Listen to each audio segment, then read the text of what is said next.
E aí, galera, beleza? Como é que vocês estão? Meus amigos, hoje é um vídeo diferente. Vídeo realmente diferente. Não é um bate-papo qualquer, não é uma entrevista de comadres, não é ficar batendo papo, fazendo análise da política brasileira, comentar sobre os fatos do dia, mas tentar trazer à tona um assunto que, por às vezes, assim, eu já cheguei a conversar no passado, mas nunca tinha tido aquele insight, sabe? Que ela fala, pô, isso aqui realmente vale a pena debater um pouco mais. E eu tô aqui com o Arthur, por quê? Eu vou explicar para vocês. O Arthur até conseguiu uma entrevista recentemente, pessoal aí do Leadercast, e ele conta parte da história dele. E a história do Arthur tem uma coisa interessante, que é quando ele começa assim a vida empresarial dele, ele teve uma ideia, e essa ideia colocou ele em contato com a máquina pública do Brasil, o que a gente chama de establishment. E aí é uma história interessante, vai aparecer nomes conhecidos desde o Carlos Gabas até uma turma aí conhecida na política, os tucanos, os petistas. Isso aconteceu no passado. E eu acho que é uma história que vem a calhar, principalmente nesse momento. Por vocês aí que me acompanham no canal, se a gente parar para analisar, a gente vem batendo muito na tecla regulamentação, compliance, agenda SG, agenda verde e diversas coisas que estão acontecendo. E eu acho que aqui é uma oportunidade da gente aprofundar, ter um papo assim mais denso sobre algumas questões que eu acho que são importantes, até para a gente entender um pouco do passado, mas muito mais importantes para, sei lá, os próximos aí 4 anos, essa próxima legislatura, o que está para acontecer. E eu tô aqui, né? Arthur, acho que a maior parte de vocês que estão aqui no Quinto Elemento já conhece. Mas para quem não conhece, Arthur, hoje conta um pouco do início da tua história, né? Chegamos aqui. Mas a gente chegar aqui, né? Teve que nascer, abrir os olhos, comer, etc. E aí? Beleza aqui, vamos lá. Não, cara, eu sou um cara que... Meu pai era funcionário público, né? Minha mãe é dona de casa. E tenho um irmão, minha família é pequena, como pequena nesse núcleo, né? A família veio do Pará, então era maior, era originalmente do norte. Meu pai nasceu em Belém, minha mãe em Santarém. E, cara, meu pai valorizou muito a educação. Eu trabalhei muito, estudei muito, né? Agora eu gostava de estudar.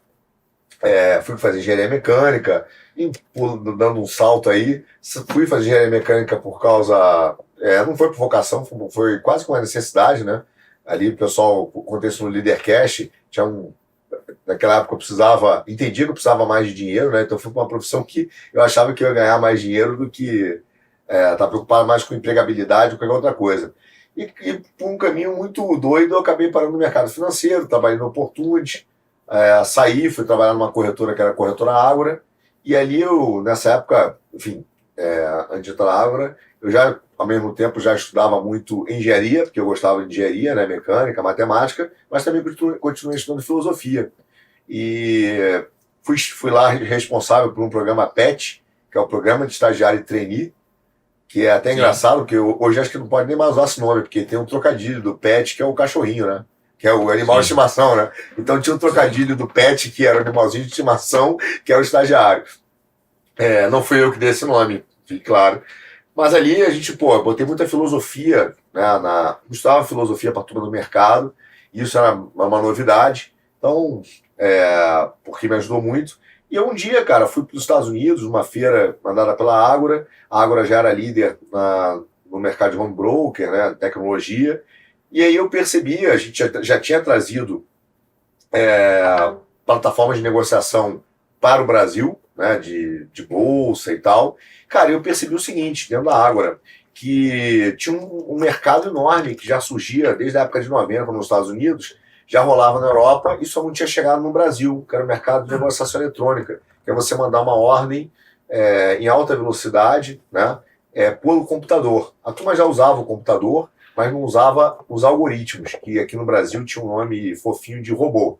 Mas não tem nada de robô, né? Porque não é o robozinho que a gente usa, é algoritmo matemático mesmo, programado, sofisticado. Eu comecei com a turma do nosso sócio na época, eu já era um sócio da Ágora, e a gente, cara, começou a investir muito nessa área de algoritmo. Isso era o seu básico do básico, assim, compra e venda de ações. Compra e venda hoje em dia popularizou bastante, você tem vários aplicativos de celular, Isso. Mas uma coisa mais refinada, seria isso daí. Cara, bem mais refinado, porque você tinha um sistema matemático por trás, entendeu? Que te ajudava a tomar decisão. Então ele começava a prever comportamento, ele começava a ver a melhor forma de vender, a hora, não só a hora, né? mas também a melhor forma de vender. Só fazer um comparativo para você entender o tamanho desse mercado. Você sabe, imagina o Google e as Big Techs. Quando o Google virou o Google, a gente fala assim, cara, quando foi o grande pancada do Google? Foi quando a turma lá percebeu que ele podia ter um ambiente de negociação, mas de intermediação eletrônica, causada pelo próprio computador, né, pelo próprio algoritmo do Google. Então o Google, de certa forma, ele não só buscava, mas ele apresentava, e no caso do Google, não no nosso lá, na minha ideia, ele influenciava a decisão. Então ele consegue prever o comportamento de tal maneira, que é o problema que nós temos hoje na tecnologia, que ele conseguiu prever não só a sua ação, mas ele consegue prever que você é mais suscetível a tomar aquela ação com o estímulo certo. Tanto que teve um caso clássico na tecnologia, que de um grande varejista que começou a prever, começou a identificar pelo perfil de compra de uma determinada base lá, de mulheres, por exemplo, que elas estavam grávidas. E mais, que elas estavam grávidas às vezes de um mês. Quer dizer, elas não tinham nem sabiam que estavam grávidas ainda, né? Mas o algoritmo já sabia. Então isso aconteceu, por exemplo, acontece, a tecnologia hoje, cara, ajuda muito isso, né? É possível mesmo. E a gente levou isso para o mercado de ação, né? Compra e venda de ação, mas usando tecnologia, né? De alta velocidade. Isso aqui no Brasil não tinha chegado ainda, estava engateando, na verdade. E em algum momento é que a gente falava, cara, isso vai cair, eu brinco, vai cair por gravidade, porque as coisas que acontecem no hemisfério norte, em algum momento chegarão no Brasil, né? A gente está né? Então cai por gravidade, eu brinco com o queixo no mapa. E a gente começou a investir nisso na Agro, a Agro ficou muito famosa sobre isso, ficou gigante e, cara, se destacou, né? Era uma corretora grande no mercado eletrônico. Só que quando a gente começou a estudar, eu comecei a estudar isso, eu comecei a ver que esse era um mundo muito mais profundo. Em particular, existia um mercado que já tinha se desenvolvido nos Estados Unidos, que era o de bolsa de valores. Quer dizer, você tem a compra e venda de ação, mas o que é a compra e venda de ação? Ela já é um ato de você negociar, que nem imóvel, né? Você pode comprar e vender imóvel, carro, você tem bolsa de imóvel, bolsa de valores, mas é feito num ambiente, um ambiente que é mais considerado seguro. Sim. Nos Estados Unidos, esse negócio que a gente chama de bolsa, eu vou explicar qual é a função dela, no original, mas ela já não era mais, não existia mais apenas uma, existiam mais de 350 bolsas, mais de 15 bolsas, perdão, e 300 e tantos sistemas de negociação, né, eu vou falar já, alternativo, e que, na verdade, valiam bilhões, né?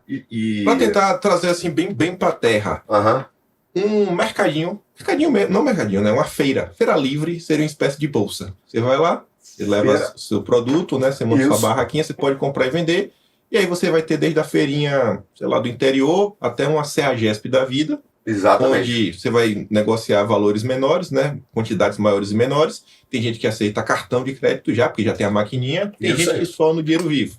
Então você vai tendo várias opções diferentes. Já tem fornecedor que você consegue até fazer já algumas previsões, porque é um fazendeiro grande, você consegue fazer. E aí entraria meio que esse processo. Isso aí. A boa análise, análise não, né? Essa associação, essa metáfora. Não, a analogia é perfeita. Analogia. Isso, perfeito. É isso aí. Então ela tem esse perfil, cara. Uma bolsa é isso. Ela, você lá, né, leva. Só que tem uma diferença. O que ela faz? Lá, você pensar em economia, o que ela faz? Ela não só casa, né? Ou junta o comprador e o vendedor. O vendedor do queijo com o comprador do queijo. Né? Ela também permite que você vá com o seu queijo num lugar onde você sabe que tem liquidez, dinheiro. Tem um grande número de compradores. Então você junta isso tudo. Só que essa é a ideia inicial que nós temos, né, Kim? Hoje, essa é a ideia inicial que nós temos. Mas ela tem um valor muito maior do que esse. Muito maior. Por quê?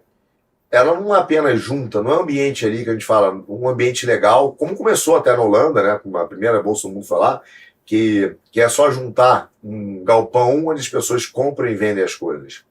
Veja, no momento que está tudo com um computador e você começa a receber dinheiro de fora, investidores estrangeiros, aquele lugar passa a ser um lugar onde, se você puder ter acesso, né, você começa a receber ou está disponível para receber grandes volumes de recursos. Então, se você quer, por exemplo, às vezes a gente tem aqui ouvintes que tem um sonho. Eu tenho uma ideia, eu quero abrir um bar. Só que você não tem dinheiro para abrir um bar, que é super diferente, né? Você procura algum investidor. Não é fácil achar. Uns procuram a tia, o tio, né? Junta o pessoal da rua, tenta achar os amigos do colégio. Cara, tenta achar gente para investir na ideia dele. O que é a Bolsa? A Bolsa é exatamente esse lugar que você sabe que tem uma porção de gente com dinheiro que quer investir.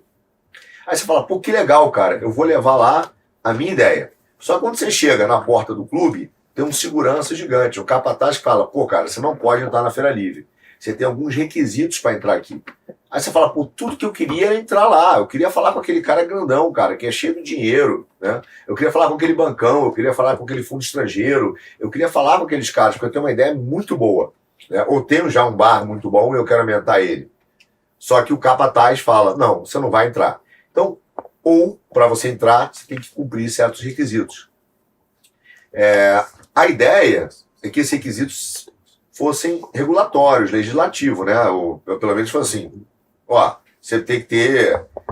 São critérios óbvios. Você tá ali, se você seguir, você vai entrar. Não vai ter a subjetividade, não vai ter, sei lá, gente botando gosto ruim, não vai ter o segurança da frente do portão falando, não gostei de você, você é azul. É isso, critérios objetivos. Só que acontece, não é isso, cara. Ele virou um clube onde tem bola preta. E quem dá a bola preta? São os caras que estão no clube. Falar, esse cara não vai entrar, ele é tatuado. Esse não vai entrar, ele é baiano. Não vai entrar, esse aqui é cristão. Então, claro que não é isso, assim, mas de fato é assim que acontece. É um clube em que nem todo mundo tem acesso ao dinheiro. Então, qual é o grande valor da Bolsa? Não é só o negócio em si, no Brasil, né? Quando você tem um monopólio, que é uma única empresa dominando essa porta de entrada. O cara decide quem vai ser bilionário ou não, quem vai receber investimento ou não, quem está apto a receber dinheiro ou não. Então, você tem um clubinho ali hoje de pessoas que controlam a Bolsa de Valores, que são os bancos aqui no Brasil e alguns grandes investidores, que determinam quem pode receber o dinheiro ou não. Então, você tem uma ideia enorme, assim, genial. Fiz um aplicativo melhor que o Uber, né? Aí você vai lá na bolsa, vai procurar um investidor, você não vai conseguir o dinheiro pela tua ideia. Você tem que primeiro ser aceito no clube. Então você tem que estar no clubinho né, sei lá, por exemplo, do Armínio, você tem que estar no clubinho do Itaú, ou você tem que estar no clubinho do Benchimol. Aí esse cara fala, ok, já que você está no meu clubinho, eu vou te dar acesso à porta da felicidade, que é receber recurso. Então, veja, cara, é um ativo, é uma empresa extremamente estratégica. Só para você ter noção de quanto ela vale hoje, valor de mercado, a Bolsa Brasileira deve valer em torno de 100 bilhões de reais. Não é quanto ela movimenta, não é quantas empresas tem, é muito mais do que isso. Eu estou falando que se você quisesse pegar hoje e falar assim, cara, eu queria ser dono desse clube, quanto custa? Você ia ter que gastar 100 bilhões de reais. É uma fortuna... de fato, óbvio, né, mas bilionária, e que te dá acesso a um poder enorme. Então, assim, vamos até pegar um exemplo. Talvez, né? Talvez, porque pode acontecer tudo de boa, pode ter a entrada liberada. Mas se a gente pegar um empresário que acho que muita gente conhece, o Luciano Hang, mas às vezes por ser um cara mais à direita, mais isso, mais aquilo outro, talvez ele possa ter um pouquinho mais de dificuldade para ingressar. Eu que ele vai precisar rezar a cartilha da turma. Tem que rezar, não, beleza, eu vou fazer do jeito que vocês querem para eu poder entrar. Não é só seguir os critérios objetivos bonitinho, porque, sei lá, talvez ele não seja da turma, faça parte do ciclo de interesse, né, do clubinho. Você não está muito aqui, eu vou criar dificuldade para você. É exatamente isso. Ele até teve esse caso, ele tentou fazer o IPO, que a gente chama, né, abrir o capital, acessar o investimento, e foram criando barreiras de maneira que ele acabou desistindo. E isso é muito típico no Brasil. Então, assim, o que eles fazem? Na verdade, o critério objetivo, que deveria ser um critério para permitir, né, que você realmente consiga ir adiante, né, no teu plano. Então, como se fosse uma arrebentação, né? Tem uma arrebentação aqui no mar. A partir daqui o mar fica mais calmo, mas tem que vencer a arrebentação. Não, o critério objetivo é usado como desculpa para dizer não para aquelas pessoas que não são aceitas. Então, é como se você falasse, cara, você para entrar aqui precisa de um diploma. Aí você fala, beleza, vou lá pegar o diploma. Você estuda, tirou o diploma. Quando você chega, ele fala, cara, beleza, mas não é só o diploma, é pós-graduação também. Aí você, pô, obrigado. Volta lá, estuda a pós-graduação. Volta, ó, diploma pós-graduação. Mas fala 2 línguas? Não. Então, o cara sempre inventa um requisito que, na verdade, você vai correr e não vai sair do lugar. Porque ele usa o critério do clube para dizer que você pode não entrar. Agora, se você for do clubinho, o diploma, mesmo que você esteja no meio da universidade, já serve. Então, é um rigor para você e uma molezinha para os outros. Essa é a realidade. Agora voltando, para a gente não perder muito fio. Então, temos aí um clube com problemas. Sim. E voltando para a tua história. Sim. Você tinha uma ideia. Então, a minha ideia era assim, vamos abrir uma bolsa. Já que o mundo todo... E não é porque... a minha ideia, na verdade, foi muito simples. Eu olhei porque deu certo no mundo. Nos Estados Unidos, você já tinha a Bolsa de Nova York mesmo, que no futuro virasse a nossa sócia, ela já não tinha mais um volume grande no mercado de ações americanas, ela tinha 20% apenas. A grande maioria do volume, né, de negociação foi espalhado nessas outras bolsas e principalmente nos sistemas de negociação, tipo o que a Ágora poderia ter. Aí eu olhei e falei, cara, olha só, a Ágora na época tinha... Assim, acho que nos Estados Unidos você tem, por exemplo, a Dow Jones, você tem a Nasdaq, as empresas de tecnologia não estão na Nasdaq, não é isso? Isso. Você vê que... Exato. Então, mas no Brasil você não tem. Não tem uma só. Só tem uma. Você tinha 2 na época até, mas uma era de ações, uma de futuros e tal. Mas você tinha... E depois elas se juntaram, criaram um monopólio. Você tinha... Também, assim, o que vale mais não são nem elas, tá? Elas têm, exatamente o que você falou, tem a Nasdaq, tem a Bolsa de Chicago, tem outras bolsas lá, mas você tem o sistema, quer dizer, a própria corretora, ela podia pegar o sistema de negociação dela e tornar aquilo uma bolsa. Então, em vez de você comprar e vender, né, eu achar o comprador e vendedor, fazer essa negociação e mandar, digamos assim, para o cartório registrar, que é o que seria a bolsa, porque eu não posso mesmo registrar, já que eu comprei e vendi, e eu sou uma instituição regulamentada pelo Banco Central. Posso fazer Sim. tudo. E a coisa era assim, que na época, para cada negociação imobiliária, né, hoje você tem a corretagem, né, só para ter uma ideia, é como se o valor do cartório fosse mais caro do que da própria corretagem do corretor. Então o corretor hoje, vamos supor, vendendo imóvel, eu acho que ele ganha 5%. Aí você vai lá para registrar, custava 20%. Né? Porque o valor naquela época da negociação, o valor de comissão que o corretor faz para comprar e vender, ele era 30%. E o valor de ganho da bolsa, que era um cartório, onde eu só podia registrar lá, só podia acontecer lá, ele ganhava 70%. Aí você fala, cara, que loucura, o cara ganha quase, né, você pensar 2,5 vezes a mais do que eu. Então, se eu ganho R$1, esse cara, né, ganha R$2,5. Um negócio que eu fiz inteiro, esse cara não fez nada. Então, eu vou trazer esse serviço para mim. E assim, esse é o modelo no mundo. Naquela época, só o Brasil tinha uma única bolsa. Todos os países do mundo, até a Argentina, tinha 2 bolsas. E tinham mercados muito menores. Então, o Brasil tinha uma única bolsa, era um monopólio. Tá? Ele tinha o que a gente chama assim, essa bolsa não representava a economia brasileira. O que eu quero dizer com isso? O Brasil era o 7º país do mundo, em termos de PIB. Então, ele era o 7º país mais rico do mundo na época.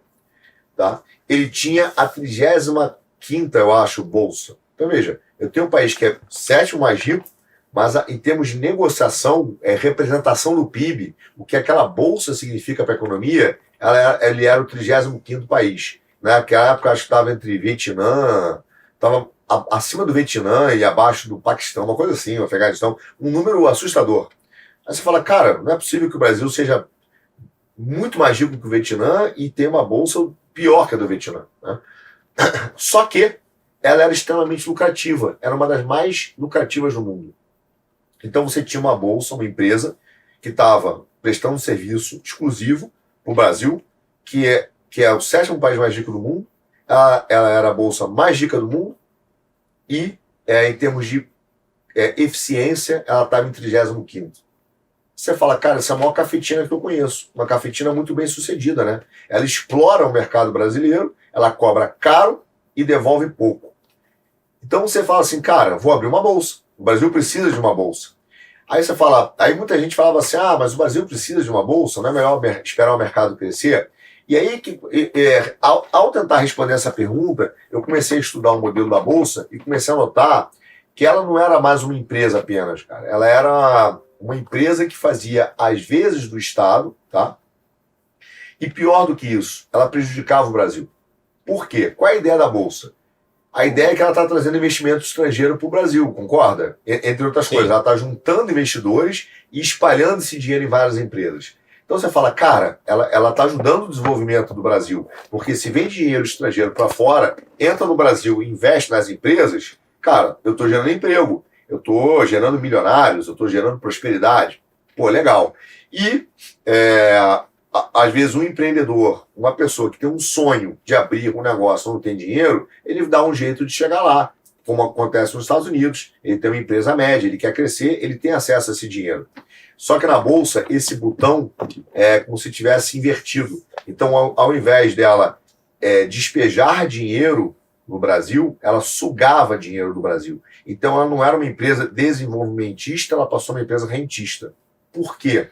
O que ela faz hoje? E ela faz isso até hoje. Mas na época, ela juntava a poupança das pessoas físicas, todo mundo juntava o dinheirinho, R$1.000, iam nas corretoras e procuravam investir em bolsa. Então o que eu estou fazendo? Estou tirando dinheiro do mercado. Estou tirando dinheiro da sociedade. Mas estou botando aonde? Estou botando em 50 empresas só. 50 grandes empresas representavam na época mais de 70% de toda ao que era negociado, ao que era importante na Bolsa. A Bolsa então, tinha... Um monopólio estava ajudando a construir outros monopólios. Perfeita definição. É um monopólio alimentando outros monopólios do clubinho. Então, o que ele faz? Ele vai lá na pessoa física, o cara acha que vai investir na Bolsa vai ficar rico, mas, na verdade, ele está gerando dinheiro, né, e botando dinheiro em poucas empresas que concentravam esse recurso. Muitas delas, inclusive de pessoas que a gente vê no noticiário, né? Às vezes grandes empresários até ligados à esquerda, que financiam a turma da esquerda, que o pessoal está sempre reclamando. Exatamente. Isso aqui, ó. A menina daquele cara lá, do L. Não do Lula, do outro. Sim. Isso aí. É exatamente isso aí. Tá? Então, assim, você vê e fala assim, cara, ela tá com o botão errado, ela tá com o botão invertido. Então, ao invés de ela despejar dinheiro, ela tá sugando. E sugando para poucas empresas. E também está dizendo para o mercado mundial, dizendo, cara, olha como o Brasil é bom, vem investir aqui. Só que quando o gringo vem investir aqui via Bolsa, ele manda o dinheiro para quem? Para as mesmas empresas. Então você tem um clube de pessoas que através desse sistema de Bolsa, e aí eu vou dizer para você, não é só através do sistema de Bolsa, foi quando eu comecei a entender o sistema, falei, cara, esse cara tem a Bolsa, mas essa Bolsa faz às vezes do Estado. Eu vou te explicar por quê. Esse cara, ele capturou o Estado brasileiro, né, ele manda no Estado, e ele não só retira o dinheiro da pessoa física, mas como ele chega pro gringo lá fora e fala, o Brasil é um país bom, cara, vem cá, investe aqui. Mas não é investe aqui, é investe em mim. No final, são as mesmas empresas. Ele concentra o dinheiro da pessoa física brasileira, dos fundos de pensão, que acabam investindo via banco, ou diretamente no clubinho, e esse clubinho também recebe dinheiro, todo investimento direto, em bolsa no Brasil. Ou seja, você tem uns caras que capturam todo o dinheiro que deveria ser para investimento e que deveria para financiar médias empresas no Brasil é concentrado em um clube que não deixa você entrar. Esse é o primeiro problema. Aí você fala, Porto, mas como é que ele faz às vezes do Estado? Né? Aí eu vou começar a te falar. Essa turma, por exemplo, foi criando mecanismos que a própria CVM, primeiro eles tomaram conta da CVM, que é a Comissão de Valores Imobiliários, que é quem fiscaliza a atividade no Brasil, né? Aliás, a CVM deveria desenvolver e fiscalizar o mercado de ações brasileiro, mas ela se dá o papel pequeno de só fiscalizar, né? Mas aí ele capturou esses caras e aí ele, conversando com eles, autorizou o quê? Autorizou o quê? Que a Bolsa começasse... Olha que negócio fantástico. Além de você ser um monopólio, além de você ser um clube, o Brasil, através do Congresso Nacional e da CVM, autorizou que a Bolsa pudesse se autorregular. Ou seja, ela criou uma legislação em que ela regula a si mesma. E melhor do que isso, ela regula os seus clientes. Então, olha só, você decide o preço que você vai cobrar. E ninguém pode reclamar porque você é o único feirante. A única feira é sua. As empresas que vão abrir o capital, ou os feirantes que estão lá, são caras ligados a você. E você dá o preço, né, do serviço. Agora, se algum feirante for reclamar, você tem poder de polícia com esse feirante. Então você fiscaliza o seu cliente e você fiscaliza quem vai comprar na sua feira, podendo tirar ele da feira, podendo mandar ele embora, mandar ele ficar em casa, mandar a polícia bater nele na praça. Ou seja, você também tem poder de polícia. E para fechar... Então a gente pode fazer outro link para trazer um exemplo de um tema que acho que circulou bastante, é a questão, por exemplo, da pele das fake news, a 2630. Sim. No texto novo do Orlando Silva, que ele colocava que existiria um certo comitê, né, de regulação da internet, onde esse comitê era autorregulado, composto aí pelas empresas, etc., entidades da sociedade civil, né, ONGs, etc. Então essa turma ia ter o poder de falar o que é certo, o que é errado. Não é um poder discricionário, um poder que poderia, inclusive, ser alterado ao longo do tempo, sem passar pela avaliação do legislativo, e a gente não tem o que fazer. Só aceitar a decisão, porque a regulamentação é perfeita. Isso aí. Seria mais ou menos isso daí. Exatamente isso aí. Só que tem um terceiro pé, no tripé deles, que eles usam eles adotaram um outro instrumento jurídico chamado arbitragem. O que a arbitragem faz? Né? Qual é a ideia? A ideia é a seguinte, o judiciário é lento, o judiciário é ruim, né? E tem algumas questões que são muito técnicas, os juízes não são capazes de entender. Então vamos permitir que as empresas escolham árbitros, né, que possam decidir sobre essa questão de forma mais rápida do judiciário. E aí, isso foi a ideia inicial da arbitragem, tá, no Brasil. Inclusive tem um PL, que eu acho que é de uma senadora do Sul, posso estar enganado, mas eu tenho um PL aí, que está querendo rediscutir essa questão da arbitragem pelo mau uso que ele foi feito no Brasil, né, pela sua corrupção. E um dos exemplos é o exemplo da Bolsa. Aí o que ele faz? Ele fala assim, pô, então todas as empresas vão poder escolher não ir para o judiciário e discutir isso na arbitragem, porque ela é mais rápida e é mais eficiente, embora seja mais caro. Tudo bem.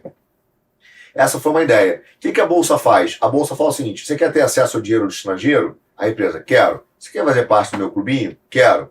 Bom, você sabe que eu vou regular você e você vai pagar o que eu quero. Tá bom. Só que é o seguinte, se você tiver algum problema com algumas empresas aqui dentro ou algum problema comigo, você vai ter que ir aqui, ó, na Câmara de Arbitragem que eu criei. Então ela criou uma Câmara, que é dentro da Bolsa, que também são os árbitros da Bolsa. Você é obrigado a aderir a esse regulamento, você não tem escolha, se você quiser ter acesso ao dinheiro. Então você tem hoje, quando você está dentro do ambiente de Bolsa, você tem um monopólio que determina o preço do ativo, um monopólio que regula você e o teu cliente. Quer dizer, se você for reclamar do preço, ele usa de poder de polícia contra você e fiscalização. E se você tiver algum problema com os amiguinhos do clube, é ele que vai decidir. Você não pode recorrer ao judiciário brasileiro. Cara, você tem um Estado ali dentro. A Bolsa de Valores é um Estado, entendeu? Ela fez as vezes do Estado. Ela tirou o judiciário, ela tirou a capacidade de regulação de mercado e ela tirou a competitividade. Então, o que ela usa?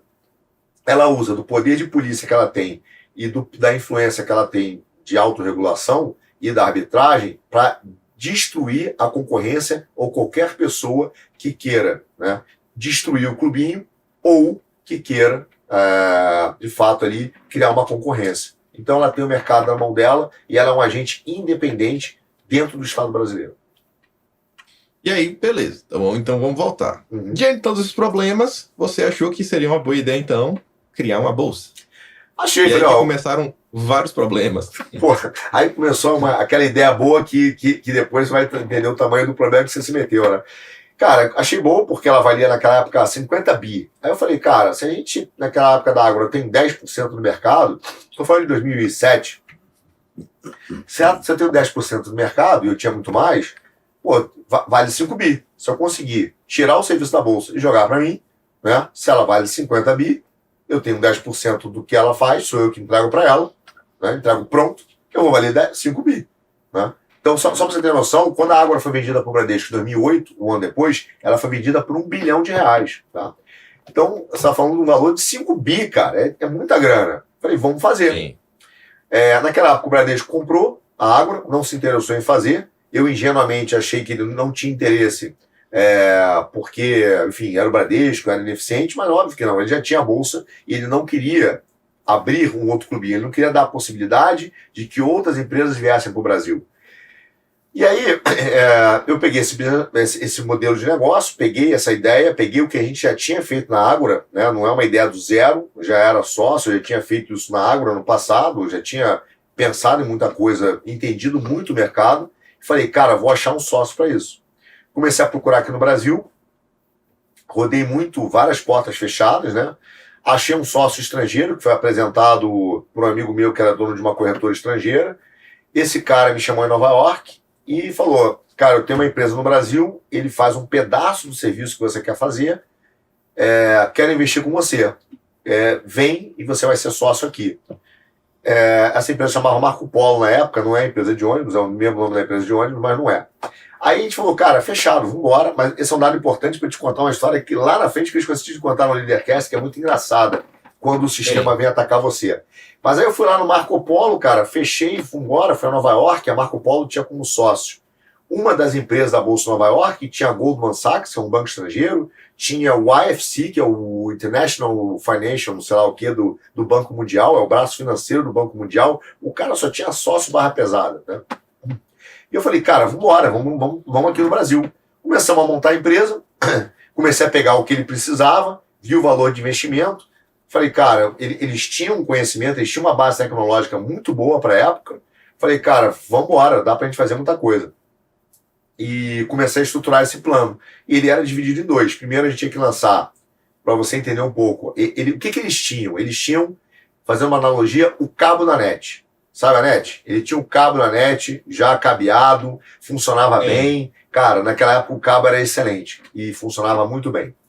O que ele não tinha? Ele não tinha a televisão, tá? O aparelho decodificador para a televisão, que é o computador com o sisteminha, né, lá dentro, e a inteligência para você poder escolher os seus canais e eu poder fazer o que a Netflix faz, que é ver o seu perfil, entender o seu perfil e apresentar o melhor canal para você, o melhor programa para você, que é fazer essa análise. Então, o que a gente falou? Cara, vamos fazer em dois. Vamos primeiro fazer o programa de negociação, que é o sistema, e o algoritmo de inteligência que vai fazer a leitura do teu comportamento, só que para o mercado de ações. E no segundo momento, cara, a gente vai, como a Netflix, fazer a produção própria. Eu vou ter minha bolsa, então não preciso mais. Então são dois momentos.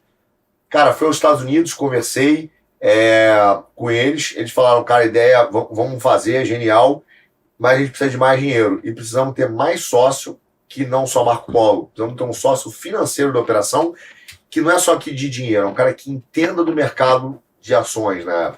Aí eu fui num banco lá, chamado Bank of New York. Foi apresentado lá pelo pessoal da Marco Polo, um americano, e ele falou assim, cara, a ideia é genial, mas a gente não vai fazer por aqui porque o banco já tem uma filial no Brasil, né? A gente já está no Brasil.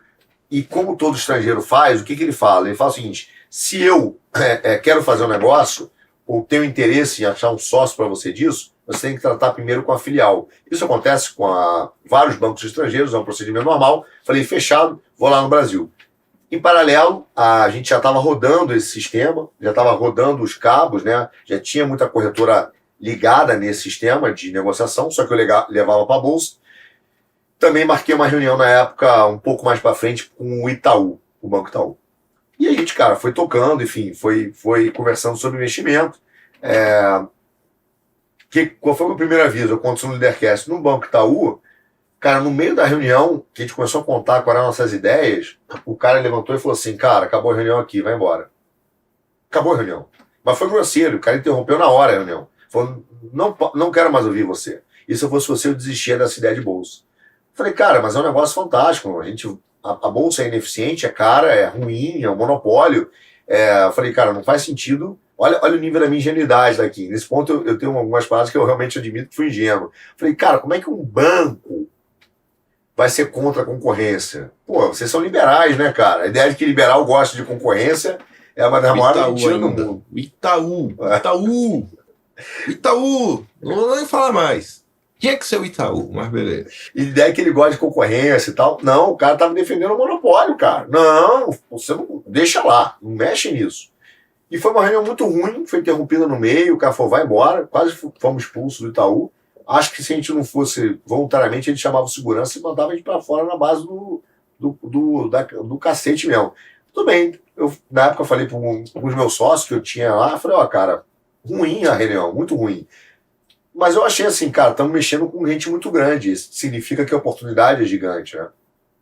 Oportunidade gigante. E conversei com o Bank of New York, o Bank of New York me apresentou alguns investidores, falou o seguinte, cara, tem que ser um fundo de pensão, porque no Brasil eles são gigantes, são os maiores clientes da Bolsa, tá?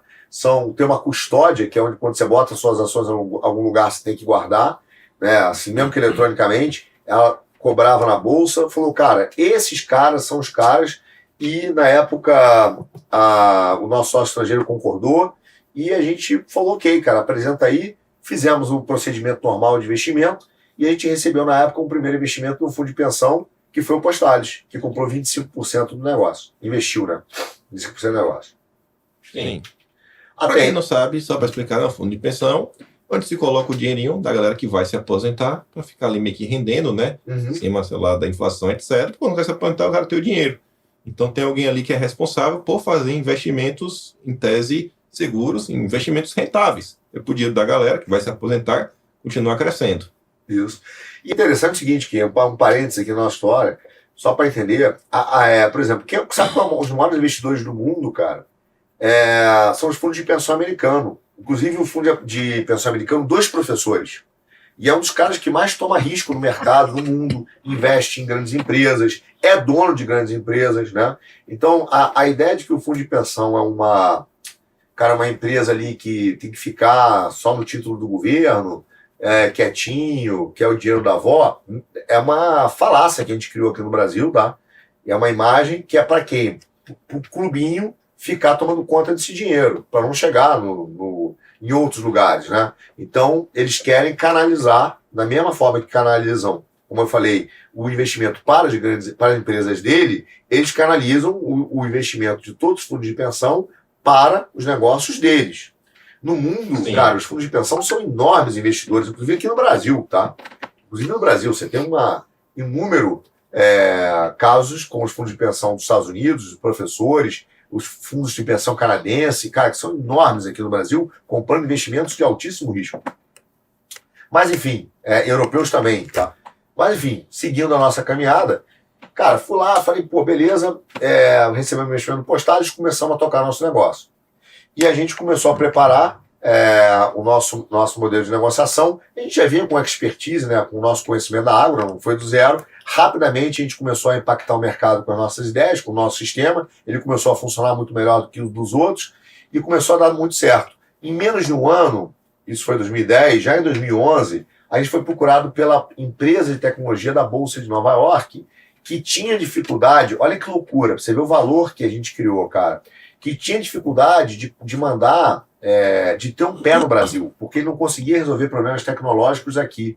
Então ele tinha pé em 7 grandes localidades do mundo e o Brasil não estava dentro.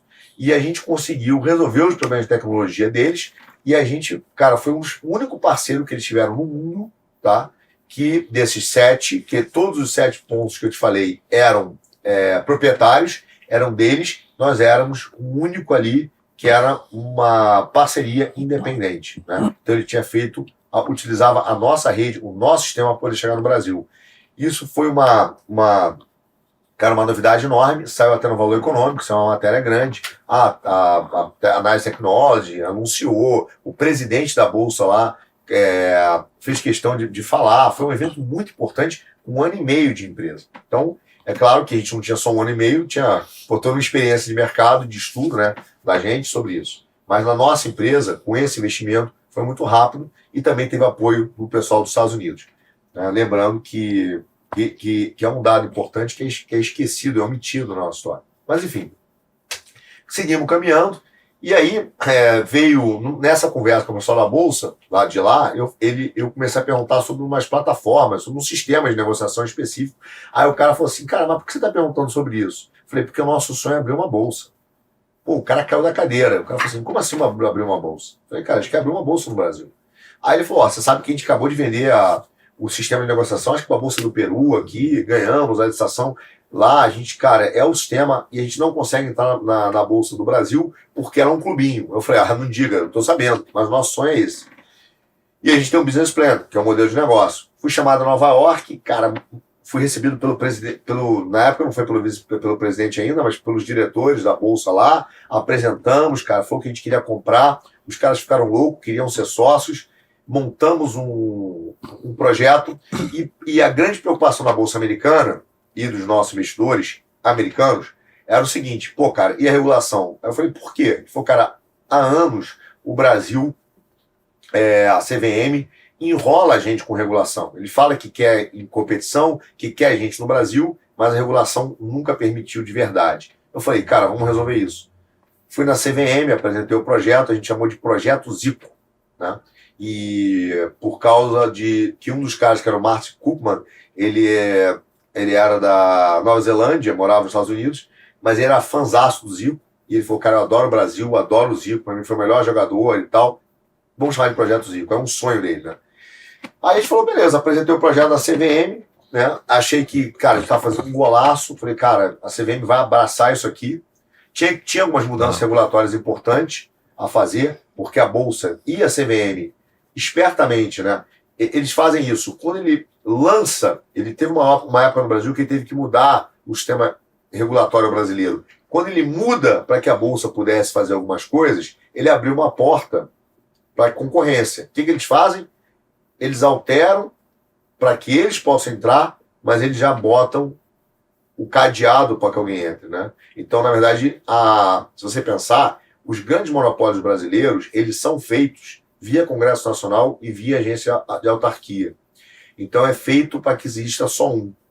Então, fala-se muito da escolha de empresas vencedoras, né, no Brasil, via BNDES, no caso do governo Lula, e realmente teve isso, não estou nem discutindo, mas eu estou dizendo que esse não é o único caso, não. Isso é feito através de regulamentação também, via as autarquias, tipo a CVM, a ANS, né, a Agência Nacional de Saúde, o Banco Central. Então, ele faz uma legislação que se encaixa em alguém, mas exclui os outros, né? Então, é aquela, como acontece muito no processo licitatório também, né? Aquela licitação licitação sob medida, é feita para um grupo só. Né? Sim. Cara, aí ele falou isso, eu fui lá e falei, cara, vamos resolver isso na CVM. Kim, apresentamos na CVM, descemos o elevador, aqui em São Paulo, cara, saí da CVM, entrei no táxi, cara, atravessamos a rua assim, toco o telefone. Aí o meu assessor de imprensa falou, cara, estão me ligando aqui, dizendo que vocês vão abrir uma bolsa no Brasil e vai sair uma matéria. Na Exame. Falei, e essa botava você com quem mais? Eu e meu sócio da PG. Eu e a CVM. Só vocês dois. Só nós. Não foi ele. Não. Ele não pegou, você tava com ele, ele não pegou, ele não ligou pra ninguém. Pra ninguém. E assim, cara, foi o maior estresse, porque você imagina, você tem um projeto com uma bolsa americana, a bolsa é aberta, ela tem regulamentação, se ela vai fazer qualquer coisa lá fora, ela tem que ser comunicada, enfim, é uma série de fatores. Cara, a CVM, eu tive que ligar pro cara e falou, vai vazar o projeto Zico, vai vazar. Aí o cara falou, pô, não é possível. Eu falei, vai vazar. Ele falou, cara, mas você tá onde? Eu falei, acabei de sair da CVM. Aí ele falou, que é tipo a SEC nos Estados Unidos, né? Ele falou, cara, é impensável que o regulador vaze. Hoje eu vejo, né, eu também não entendi o movimento, mas hoje eu vejo, né, o que o cara faz? Ele queria comunicar pro chefe dele, que era a B3 lá, que é a atual B3, que tinha uma concorrência, mas ele não podia contar pro cara. Ele falou, só tem um jeito, vou contar pra imprensa, que a imprensa tem fonte protegida, cara, e vai ficar no ar quem foi que vazou. E os americanos vão achar que foi o Arthur, né? Vão achar que foi o Arthur e o sócio. Como acharam? Porque ninguém acreditou que foi a CVM. Aí vazaram, saiu na Exame, depois aí se quiser ver Projeto Zico, já tinha detalhes do projeto. Beleza, a gente acabou tentando minimizar o problema, né,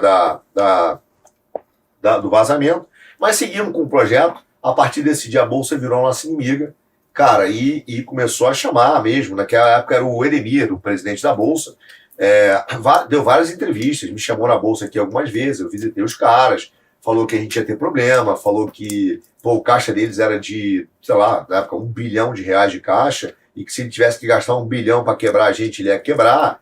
Só que aquilo me estimulava, né, Kim? Eu falava, cara, eu tô adorando, né? O cara que vai gastar R$1 bilhão para me quebrar, quanto que eu valho, né? Então, aquilo ali era... eu não me amedrontei com aquilo e a gente seguiu. Cara, seguiu com a briga com os caras e a gente começou a ver como eles usavam a imprensa. É interessante porque logo em 2000... você tem noção, a gente entrou em 2010, a ATG começou em outubro de 2010, em 2011 a gente já anunciou esse acordo com a Bolsa de Nova York, que eu te falei, e no final de 2011, mais ou menos, já tinha vazado o projeto Zico, a história da Bolsa.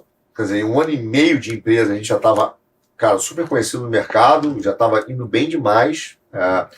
E aí o que acontece? O Postales, para investir na gente, ele teve que investir através de um fundo de investimento, porque era um requisito regulatório. Né? A Previc, que é o órgão que cuida dos fundos de pensão, exige isso, e a CVM exige isso. Então ele investiu via um fundo. Aí saiu na reportagem que era a gente com a Bolsa de Nova York. Beleza. Um dia me ligou o cara, o meu assessor de imprensa, e falou assim, vai sair uma matéria no Estadão dizendo que vocês são... tem um sócio oculto. Eu falei, caraca, velho. Como assim um sócio oculto? Não, tem diretores do Postales que são acionistas de vocês. Eu falei, cara, não são acionistas não. Isso não existe. Não. Vocês têm um negócio que vocês pagaram propina via ação. Eu falei, cara, que loucura.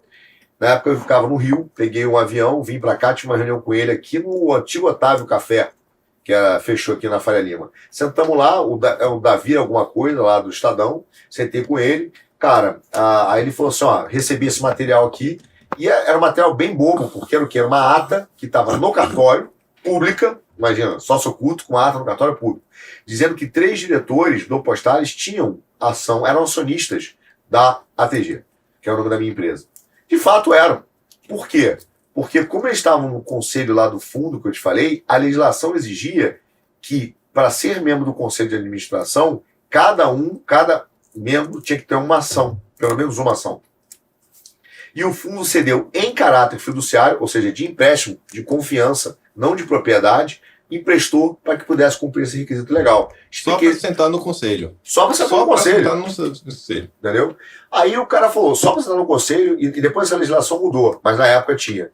Aí o cara falou assim, cara, o cara é sócio, né? Esses 3 casos aqui. Eu expliquei para ele, mostrei a legislação, mostrei o livro de ação, cara, quase que uma due diligence. Você vê como a imprensa, ela exagera do seu poder, né? Que eu mostrei, ele falou, quero ver o livro, ele começa a te exigir, cara, te chantagear que se você não mostrar tudo da tua empresa, ele vai publicar. Beleza, a gente não tinha que esconder, mostrou, deu 5 dias, o meu assessor ligou e falou assim, a matéria caiu.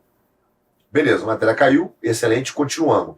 Mas qual era a narrativa, que é muito legal, cara, que eles estavam, muito legal hoje, né, mas que eles estavam querendo criar. Ele falava assim que a ideia já era dizer o seguinte, tem uma maracutaia no investimento do Postales. Eu preciso rotular que existe uma maracutaia lá. E a primeira que eles queriam rotular é que o cara era um sócio oculto, que tinha alguma coisa escondida, que tinha alguma coisa que não era clara. Aí inventaram essa história e não conseguiram. Quando deu mais ou menos uns 15 dias, me ligou o assessor de imprensa novo e falou, cara, eu estava em casa no domingo, falou, a matéria sai terça-feira. Eu falei, qual matéria? Cara, o Davi me ligou aqui e falou que o editorial, os editores do Estadão mandaram publicar. Beleza. Qual a matéria saiu? Postales é sócio oculto da Nova Bolsa. Aí, cara, a ideia de que ele tinha feito alguma coisa escusa. Só que o cara fez segundo a lei. Ele foi como fundo de investimento, ele entrou como cotista, cara, ele era cotista do fundo. Aí os caras falam assim, pô, mas por que você escondeu o Postales na... Aí você vê o nível da canalice. Ele fala assim, por que você escondeu o Postales na matéria que saiu lá do Projeto Zico e da Nova Bolsa? Eu falei, cara, ninguém escondeu o Postales. Eu não preciso abrir toda a minha cadeia societária. Eu disse que a ATG estava fazendo uma associação com a Bolsa de Nova York para abrir uma nova bolsa. E é isso. A ATG é sócia, a Nova Bolsa é sócia. A Anais vai ser sócio, eles vão abrir uma nova bolsa. E aí, cara, já lançaram isso e mais. Quem quisesse procurar no balanço do Postales acharia o investimento e estava lá no fundo. Quer dizer, é tudo público, registrado na CVM. o FIP registrado na CVM, que é o fundo, né? Cara, então assim, se criou uma narrativa que foi o primeiro rótulo que havia um sócio oculto na ATG. E a gente viu que a pancadaria aí. A partir daí, cara, de 2011 a 2014, a gente só apanhou. E aí foi muito engraçado que teve um outro cara que também foi do Valor Econômico, chamado Vinícius, acho que Vinícius Pinho. Esse cara, ele foi contratado aí pela Bolsa, né, imagino, né, ou cooptado pelo menos, para fazer matérias constantes contra a gente, né? E um dia ele ligou e falou assim, eu sei que vocês têm como sócio a Marco Polo. Aí eu falei, temos como sócio a Marco Polo. Só que o cara pegou, não a empresa americana, pegou a empresa brasileira, que era de carroceria. Aí ele olhou e falou assim, eu vi no balanço dela aqui que ela tem patrimônio líquido negativo. Aí eu falei, cara, essa empresa não é a nossa, cara, essa empresa é de carroceria, sei lá, não tem nada a ver com a gente. Aí ele, mas eu sei que vocês estão dando prejuízo. Eu falei, claro, a gente está investindo. Seria um milagre você conseguir investir e dar lucro ao mesmo tempo. Basicamente seria um dos investimentos mais miraculosos da história, né? Você primeiro, você planta e colhe ao mesmo tempo, né? Você joga a semente e já está colhendo. Falei, cara, a gente está investindo. Ou seja, ele já tinha uma narrativa também imposta, que era para dizer que a empresa estava dando, que ela estava dando prejuízo. E ela estava dando prejuízo porque ela estava investindo. Mas ele já precisava dizer isso para começar a falar que o valor de mercado que o Postales tinha investido lá atrás não existia.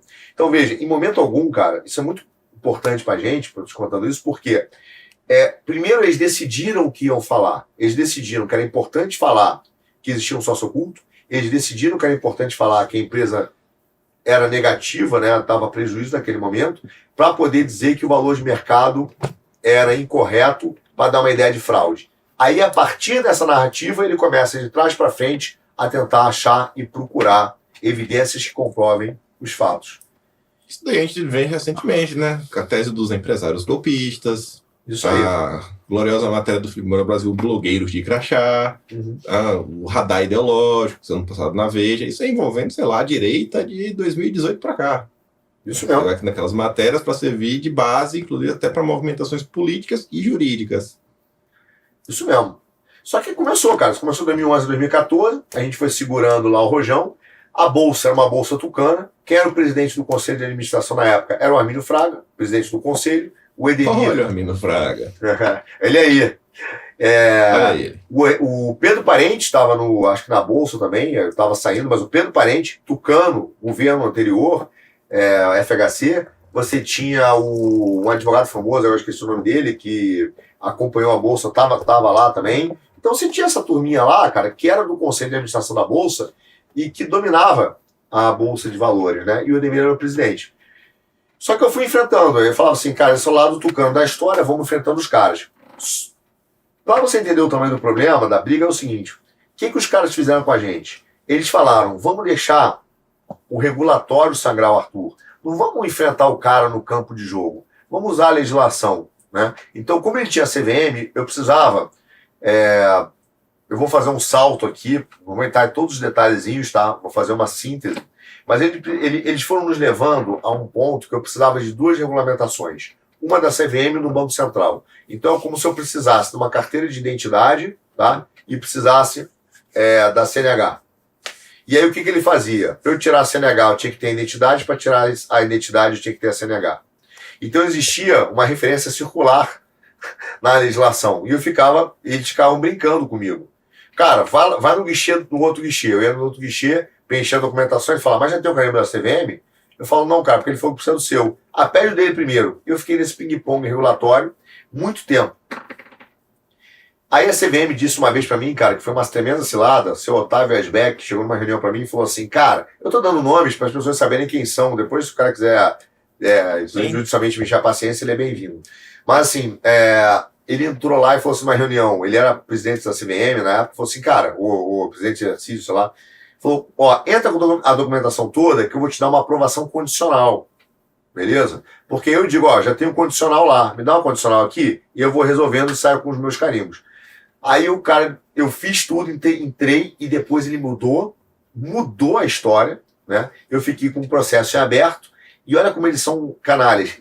Aí, como o processo estava em aberto, por causa dessa referência circular, ele negou meu pedido, que ele mandou entrar. E aí ele foi lá e criou um outro evento midiático, Bolsa de Nova York tem pedido negado. Você viu o tamanho da canalice? O cara tem um loop regulatório e aí ele fala, ó, pra você tirar o passaporte você tem que ter os dois, né? Aí eu falei, ó, tá bom, cara, eu vou dar um passaporte condicional? Não dou porque você não tem. Eu fiz o que ele pediu e ele negou aí, e virou uma matéria tá de mídia. Falando de monopólio dos grupinhos, etc, todo mundo tá vendo política, aqui precisando de alguma analogia. Quem criou essa ideia de agências reguladoras? Não que criou a ideia, né? Que criou a ideia tem muitos anos. Mas quem importa para o Brasil, um dos grandes responsáveis por implementar, é o FHC. Ele mesmo. O Cano. E aí você tá me falando, pô, a turma do FHC que tomou conta aí a priori das autarquias nesse momento. E quando a gente olha na política hoje também, eu vejo que a política ela se encaminhou muito para essa questão do clubinho. Muito. Eu não sei qual seria a solução perfeita, mas que eu tô falando, para dar um exemplo para vocês, que a coisa eu já falei em vídeo várias vezes, por isso que eu falei que a Jax porque era bom, que a gente vai olhando hoje a questão partidária. Você tem a cláusula de barreira e você tem o fundão. Eu não sei se a melhor estratégia é voltar ao financiamento privado, é ter o financiamento público, etc. Eu não sei. O que eu sei é o seguinte, que o fundão hoje está na mão dos partidos, que os partidos possuem donos. E para você ter acesso a esse fundão, você não precisa ter apenas um partido, mas um partido que atinja a cláusula de barreira. E a cláusula de barreira é assim, uma quantidade elevada de deputados, uma quantidade mínima de votos ao redor de todo o Brasil, o que para uma pessoa pequena, um partido pequeno, recém-criado, é algo quase impossível. Ou seja, para você ter acesso ao dinheiro que está aí, né, disponível para ser utilizado, espécie até de investimento, que você pega esse dinheiro, você investe seus deputados para ter mais deputados, mais bancada, mais poder, e quanto mais deputado, mais dinheiro, você não tem acesso. Tudo através da regulaçãozinha. Isso aí. E tem uma maldade pior nisso aí também, que eu convivo hoje, né, que é o seguinte: quem determina a distribuição do fundão? Porque você vai ingenuamente e fala, beleza, vou entrar aqui no partido, ele vai ter 70 deputados federais, né, candidatos, e eles vão distribuir linearmente. Não. É uma decisão do partido. Então, o que acontece? Cara, a realidade, olha como eles fazem, e esse movimento é muito interessante. Eles criminalizaram a política, foram no Supremo, criminalizaram o investimento privado, né, o financiamento privado, proibiram. Cara, ao mesmo tempo que eles proibiram, tornaram isso crime, né, Caixa 2 e todo o resto, crime. Então você não tem uma via alternativa aqui, regulatória nenhuma, né, qualquer deslize, você é preso. E aí o que o cara faz? Ele transfere isso para o fundão, mas dentro do fundão você não tem um acesso igualitário ao dinheiro. E quem determina, então, quem vai ser os deputados com dinheiro na campanha? Os caras que já estão lá. Que já estão lá. A galera como o Kassab, por exemplo. Um Kassab da vida. Já estão lá. Então você fala, cara, como é que você vai ter acesso ao dinheiro para fazer uma campanha dentro de um ideal, uma ideologia sua, ou uma questão que você quer inovar? Você não consegue. Então você tem hoje um clube que domina o dinheiro, domina a licença, né? E, cara, que diz quem pode ser candidato ou não. Não é nem só o partido. É quem pode ser candidato ou não e se vai te dar munição para ir para a guerra. Né? Cara, e até para trazer outra analogia, ainda você pensar o problema disso daí, vai falar, mas não precisa do fundão, isso, aquilo, outro. Pensa, sei lá, no mercado. O cara faz uma espécie de dumping. Você tem lá sua empresa, sei lá, você vende um picolé gourmet que é R$10. Aí tem outra empresa que tem o mesmo picolé, ela gasta 10 para produzir, só que ela vende 8. Ela tá perdendo 2, mas tá de boa, ela tem fundo de caixa para queimar. Isso. Ela tem fundo de caixa para queimar, ela vai fazer o santinho, ela vai fazer a placa, ela vai fazer a inserção comercial, o cara vai ter vídeo, vai ter isso, vai ter aquilo outro, beleza, tu tem tuas redes sociais, mas tem toda a máquina, toda a estrutura. Vai lá, pega teu carro e vai pro interior do estado. Vai, gasta aí. Fica um dia sem trabalhar, etc. Aí tem que estar como doação tua própria. E é cheio de regra. E umas regras complicadas. Quer dizer, o cara, o que eles fazem? Ele, para enganar a nossa atenção, ele faz uma micro-regulação extremamente difícil, está falando, ó, a gente está controlando. Só que, cara, eu brinco que é o seguinte, que a regulação no Brasil, o Brasil é mais ou menos o seguinte. Antigamente, vou dar um exemplo do Rio, tá? Você tem um rio lá, tem uma avenida lá chamada Avenida Niemeyer, no Rio de Janeiro, que tem alguns motéis ali, né? Tem algum motel. Aí o que acontece? Ali junto de duas favelas grandes. Então, de vez em quando tinha umas blitz ali, né? O cara sendo no motel com a namorada, ela parava na blitz. Aí eu brinco que é o seguinte, cara. O cara parava, fazia o teste de bafômetro, dava uma dura gigante no cara, porque o cara tomou uma caipirinha, saiu do motel de madrugada com a menina. Dura gigante, guincho, etc. Aí nisso passa o bonde dos traficantes, cheio de metralhadora, etc., mas o guarda está preocupado com a caipirinha do cara no carro ou se o pneu está careca. Entendeu? Então falava assim, a gente brincava, eles chamavam de guarda na Niemeyer. O Brasil é um eterno guarda na Niemeyer. O cara, em todos os mercados, ele fala que tem uma regulação duríssima, dificílima. Cara, que se você cometer um erro, você tá ferrado. O pequeno. Enquanto isso aqui, ó, no macro, onde importa, tá passando o bonde do Tigrão. E é isso que acontece, por exemplo, com o fundão e com a bolsa.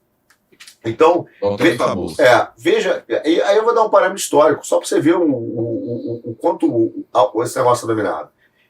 Cara, não sei se você se lembra aqui, talvez se fosse novo, vou botar um parâmetro histórico, tá? Um parêntese grande aqui, mas que é importante. Quando o Fernando Henrique, a primeira operação da Polícia Federal dentro do Banco Central foi feita no Fernando Henrique, num cara chamado Chico Lopes. Na época, o câmbio era 1 para 1 e o Fernando Henrique estava querendo desvalorizar, o Brasil tinha quebrado, né? O modelo econômico do Fernando Henrique tinha ido para o saco e ele tinha que desvalorizar, já não dava mais certo. E aí o cara criou uma banda diagonal exógena, os mais novos procurem no Google aí, muita gente não se lembra, mas é uma banda que ele ia devagarzinho aumentando o câmbio. Deu errado, esse cara fez uma relação com 2 bancos no Brasil, que foi o Banco Marca e o Fonte Sidan, que tinha o Cacciola, acho que foi o primeiro banqueiro realmente a ser preso no Brasil, foi o Cacciola. E esse cara tinha uma relação com esse e com um grande banco aí que existe até hoje, que na época se chamava PAC alguma coisa, não me lembro o nome dele direito, não sou maluco mas procurem, essa foi capa da revista Veja, esse cara tá lá, ele mudou de nome depois, mas tinha uma relação entre esses caras. O Chico Lopes, então, recebe uma operação do Banco Central. Na casa dele, olha só que ingenuidade, dentro do cofre tinha uma carta. Não lembro o nome da mulher dele, mas finge que é Sofia. Aí tinha assim, para Sofia, se eu faltar. E você abria, era todas as contas que ele tinha no exterior. Olha o tamanho da baderna que era o Brasil, né? O presidente do Banco Central, com contas não declaradas, o governo Fernando Henrique, e guardando no cofre no Brasil, como se isso realmente fosse verdade, né? Alguém não viesse falar, irmão, bota lá que a gente sabe o que está acontecendo. Né? Ninguém vai guardar isso no cofre. Nem o maluco do presidente do Banco Central. Enfim, mas esse cara cai. E o Brasil entra num tremendo problema, porque a gente estava sem grana para financiar o governo brasileiro. E o Brasil, com uma dívida externa gigante, precisava de um socorro. Pedro Malan, ministro da Fazenda, pega o avião, vai nos Estados Unidos pedir dinheiro para o FMI. O FMI condiciona, beleza, né? Mas você tem que botar o meu tesoureiro. Quem é o tesoureiro que aparece no cenário brasileiro, cara, que não era um popstar? Ninguém sabia de quem era. Ele era um cara, um operador de mesa de um grande fundo internacional, tá? Filho de um médico, oftalmologista do Rio de Janeiro, bem formado, fez boa faculdade, como todo filho de médico, né? Teve grana para se formar bem, etc. Virou um economista com alguns diplomas, etc. Armínio Fraga. Então ele sai, trabalhando, sabe para quem? Por Jorge Soros. Então ele era o cara da mesa de operação de título de dívida do Jorge Soros. E ele vem para ser presidente do Banco Central no Brasil, e aí o Brasil recebe o dinheiro do FMI. Quer dizer, ali a gente elege o primeiro grande capataz do Brasil. Né? O cara vem aqui da era moderna, né? Ou da era pós-Fernando Henrique, que é um cara que é eleito. Aí ele aparece e começa a ser o grande economista, assim, desponta como grande economista da história. Ele fica um ano, que é a transição do Fernando Henrique para o Lula, ele mete o juro de 40% ao ano e faz aquela transição para o governo Lula, que depois acaba contratando o Meirelles, que também era presidente do Bank Boston, né? Então você dá ali naquele clubinho daquela galera lá de fora. Só para vocês entenderem de onde ele vem. Quando surge o Armínio. E o Armínio vira esse grande capataz, vira esse grande cara o grande, brilhante cara da economia brasileira, exatamente nesse período. E ele ganha essa projeção, sai do governo, abre a asset dele, que é o Gávea, e ele vai comprando ativos estratégicos no Brasil, etc, etc, etc. Bom, tá lá ele, então, como grande capataz na Bolsa também. Até aí, cara, a guerra tá entendida e a gente tá brigando com a Bolsa, né? E eu percebi que esses caras iam me deixar morrer, cara. Fazendo isso com a regulação, brincando comigo, né? Mas a gente viu que esse cara ia fazer o quê? Com que o meu oxigênio acabasse. Deixar a gente ficar sem dinheiro e aí ele vai dizer, deu errado, que pena. Então, controlando as instituições de governo. E aquilo ali, cara, gerou um problema pra gente, grande, eu não sabia como resolver, de fato, e talvez foi a grande e boa ideia que a gente teve, que eu tive, essa foi ideia minha. Eu fui, cara, conversar com um grande advogado aqui de São Paulo, que já está bem, né, a idade bem avançada. Eu achei até que ia ser um tiro na água, foi quase um desespero, porque ele é um cara especialista em CAD, em concorrência. Sentei com ele, expliquei o caso, falei, cara, existe aqui um crime, que é um crime à ordem econômica. O cara não está utilizando tanto de instrumentos de mercado, os meios de ação de mercado, as forças econômicas, quanto força política, para não deixar a concorrência entrar. E foi curioso que eu não fui o único a ter essa ideia. Duas bolsas que tentaram, de fato, americana, entrar no Brasil, a Bets e a Direct Edge. E esses caras tentaram, o Eduardo Paes, até era prefeito do Rio, anunciou que a Direct Edge ia entrar no Brasil. Eles montaram o escritório, não conseguiu, zero, esquece, foi um fracasso. Você vê a tentativa de várias empresas investirem no Brasil, mas o clube não deixar. E aí, cara, ele olhou e falou assim, nós temos um caso aqui, você vai conseguir fazer isso no CAD. E eu banquei essa ideia maluca de ir pro CAD, e a gente foi pro CAD. E quando a gente começou, cara, a ganhar o caso no CAD. A BMF também cometeu um erro estratégico, não vou entrar em tantos detalhes da história, porque o mais importante vem depois, mas ela tá lá e ela tenta ganhar da gente no CAD, só que ela não consegue. Caiu com uma relatora honesta, de mercado, que entendia o que estava acontecendo, e ao mesmo tempo, o que acontece? E veja o risco que o Brasil correu, tá? Porque o Meirelles, lá na frente, eu ainda estou aí vai tentar mexer nisso.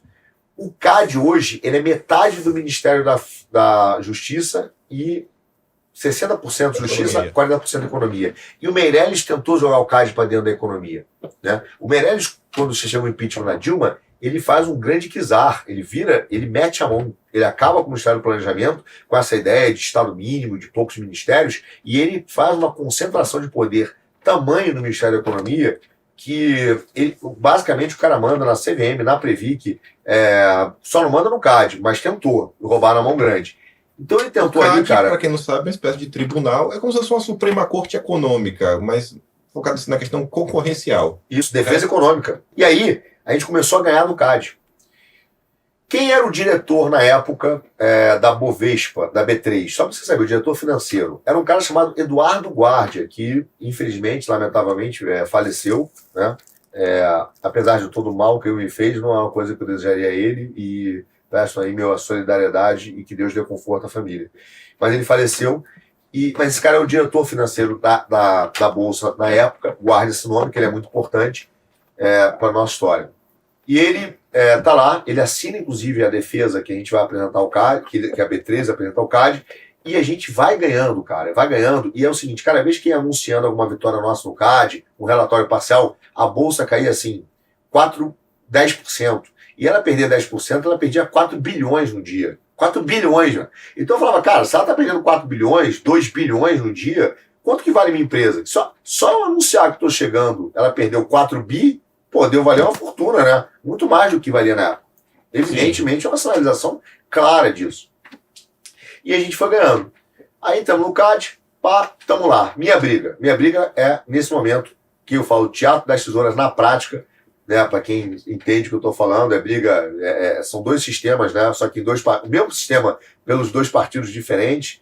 O Brasil Paralelo fala muito disso, é uma teoria conhecida, o Stalin falava disso, mas o que é importante? Eu estou com um braço dessa tesoura, que é o PSDB, que é a turma, que não é o PSDB, é a turma que tomou conta do PSDB, que usou o PSDB como seu instrumento político e que dominava, naquele momento, através, né, dominava o sistema financeiro brasileiro. E esse domínio começou na época Fernando Henrique, e ele representava não só interesses brasileiros, mas como investimentos estrangeiros. Soros, BlackRock, todos esses caras que a gente fala que estão lá fora hoje, e eu vou botar um parênteses aqui, implementando pautas comportamentais, como a B3 faz hoje, né? Através desses caras, aí não é à toa que o Armínio está apoiando o Freixo. Mas vamos chegar lá no futuro, daqui em breve. Então tá lá o cara. Essa foi a minha primeira batalha. Em paralelo, Kim, existia um outro movimento, que foi o PT. Tá? O PT, já no final do governo Lula, o que ele fez? No governo Lula, perdão, existia um cara chamado, não sei se você conhece, chamado Carlos Gabas. Esse Olha cara, ele. esse cara é histórico do Ministério da Previdência Social. Ele foi de um órgão chamado IAPAS no Brasil. Ele foi auditor da Previdenciário, ele foi da Receita Federal, que teve uma época que os auditores previdenciários foram para a Receita Federal. E o Gabas vai ganhando notoriedade, é um cara muito articulado, né, no meio, é um cara que está ali passeando. Ele, então, cria, no governo Lula, existia um órgão debaixo do Ministério da Previdência chamado Secretaria de Previdência Complementar, que cuidava dos fundos de pensão. Não era uma autarquia, não tinha poder de fazer normativas, mas não tinha o mesmo poder da CVM, tá? Tinha um poder inferior. E aí, esse cara tem a ideia, a grande ideia, que para mim foi uma das ideias mais inteligentes para o mal, tá, do Brasil, e ele cria o seguinte, ele vira e fala assim, puta, eu vou transformar a ASPC, quando ele viu o tamanho, você está falando de uma indústria de trilhão no Brasil, tá? Trilhão, os fundos de pensão Sim. tem trilhões no Brasil, e tem mais, tem os fundos municipais que são os RPPS, que também devem dar mais de 100 bilhões de investimento. Então você está falando de uma indústria de 1 trilhão, ou mais, até de 100 bilhões, 1 trilhão, talvez mais, de 100 bilhões de reais. É uma indústria gigante de investimento. E esse cara olha e fala assim, isso aqui está solto. Eu vou transformar a SPC em autarquia. E ele cria a Previc, tá? Que tem o mesmo porte da CVM. Com a mesma, agora ele deu uma musculatura pro cara. E ele aparelha. O que ele faz? Ele pega caras da Receita Federal, amigos dele do antigo IAPAS, gente da Previdência, e joga dentro da Previc. E aí ele, cara, vira o dono da polícia, né? Dono da polícia. Esse cara, isso inclusive depois, assim, recentemente apareceu até numa das operações do Rio de Janeiro, o Orlando Diniz conta essa história, ele percebeu o seguinte, cara, enquanto o PT está preocupado em corromper e ganhar comissãozinha, pedir 10% aqui, 15% ali nas operações, eu não vou fazer isso. Eu vou extorquir os investimentos já feitos. Eu vou usar a Previc para criar dificuldade e vender facilidade. Eu vou usar o cara para te investigar. Eu vou criar a verdadeira milícia é do PT. Eu vou criar uma milícia, né, para extorquir empresário no Brasil. Para tentar trazer outra analogia, dias de hoje. O Aras fez algo que eu acho que é similar, mas para desfazer a maluquice. Porque você vê, a gente tinha esse esquema de forças-tarefas, que estavam crescendo no poder. Assim, só analogia. Tava quase virando uma autarquia, uma força-tarefa. Tava quase virando maior do que o próprio Ministério Público. Sim. Até porque o Aras ele não conseguia ter acesso ao que estava acontecendo lá. Mandou a Lindora ter acesso lá aos dados. Mais de, sei lá, 38 terabytes. Não, não, esquece aqui. Não. 360 terabytes. 360, e acho que o Ministério Público inteiro tinha 40 terabytes. Eram 38 mil coisas que estavam sendo lá investigadas entre pessoas físicas e pessoas jurídicas. Você pega um exemplo também similar do que o Moro vinha fazendo, né? O Moro tentou trazer o COAF para si. E aí, quando você vê até nos diálogos da época do Deltan falando, né? Não, fala lá pro Leonel, dá aquela olhadinha informal. E aí você vê que não precisa nem, às vezes, ter dinheiro, né? Mas você fala assim, mano, quem sabe vai ter um problema para você. Então, apoie minha causa. Apoie aqui minha causa. Para a gente não ter problema. Estaria errado essa analogia? Perfeita. Só que o Gabas faz isso em escala industrial, mais profissional e com muito mais pressão, né? Por quê? Chupa Moro. Não, olha só, olha só, ele criou o método que o Moro usou. Isso é engraçado. Por quê? Qual foi o método que o Moro usou? O Moro usou um método que é o seguinte: cria-se a notícia. A partir da notícia, né, gera-se uma investigação. Quem criou isso foi o Gabas, cara. Não foi o Moro. Foi o Gabas. O Gabas chegava e falava o seguinte, o que ele falou, na verdade? O que o PT queria? Tá? O PT queria botar e tomar conta de todos os fundos de pensão no Brasil. Todos. Então, se um diretor não tivesse alinhado com o PT, ele perseguia o cara e ele fazendo o que isso? Ele jogava uma notícia no jornal, né? Essa notícia gerava uma investigação, a investigação pressionava o diretor. A investigação derrubava o diretor, na troca ele botava o cara dele. E a partir daí, ele com o cara dele ia para cima de você para te tirar dinheiro. Então o Gabas fez isso. Tá? O Gabas fez isso em sequência. E aí eu comecei a perceber, no início, e esse é um ponto, Eu entendi, e aí você vai ver o tamanho da maldade, quando eu comecei a falar de você, para você, que a CVM queria alertar o chefe dela da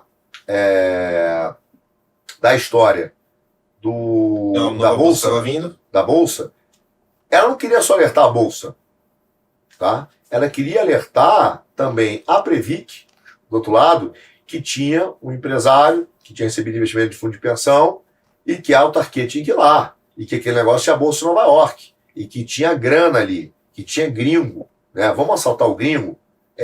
Foi esse o ponto. A CVM foi duplamente capturada, né? Ela ia lá para alertar, avisar o outro lado, uma concorrência, galerinha dona do dinheiro, cuidado que querem pegar o seu mercado. E o outro lado chegou para a Previc e falou, galera, dá uma olhada ali, que tem uma turma que tem um gringo aí, parece que tem dinheiro na carteira.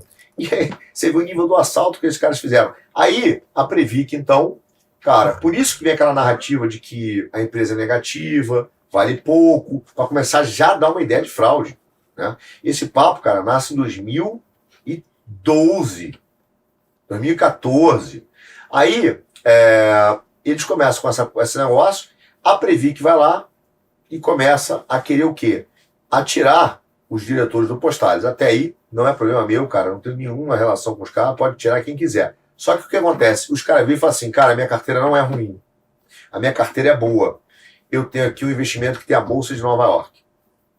E aí, cara, isso gerava um problema político gigante pro Gabas. Porque como é que o Gabas vai tirar um diretor que trouxe a Bolsa de Nova York? Entendeu? Ele não conseguiria tirar esse cara, a não ser que ele falasse que a Bolsa de Nova York estava envolvida em alguma coisa. E veja, cara, olha o tamanho da maluquice, Kim. Só pra você pensar, uma coisa que eu sempre digo. Cara, eu, Arthur, nascidão na Tijuca, consegui trazer como sócio no Brasil a Bolsa de Nova York.